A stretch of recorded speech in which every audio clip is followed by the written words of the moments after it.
بسطها وما تعقدهاش، عشان احنا كبنات كل شوية بنتعامل مع حاجة واحنا طالعين مش عارفين شو نلبس، كيف الميك اب اللي احطه، لو حدا ضايقني ما بكونش عارفة كيف اتعامل معاه، لو مديري في الشغل نرجسي وشخصيته صعبة ولازم اتعامل معاه ما بكونش عارفة كيف اتعامل معاه، لو قررت ارتبط كيف اعرف اصلا اذا هذا الشخص جد ولا لا، طب لو انا اصلا في علاقة كيف اكون مبسوطة وابعد عن النكد اللي بيقول علينا نكديين كبنات، مع انهم اصلا هم النكديين اغلبهم. كل هاي حاجات انا عشتها واحنا كبنات بنعيشها، عشان كده بسطها وما تعقدهاش.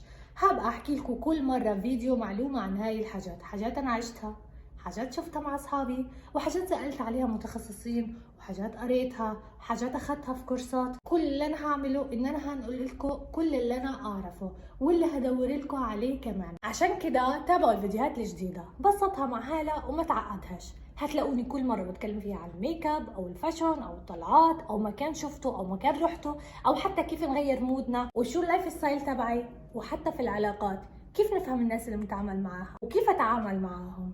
وابعتولي كمان لو حابين نتكلم في شيء معين، بسطها مع حالها وما تعقدهاش، كل حاجة بتخص البنات.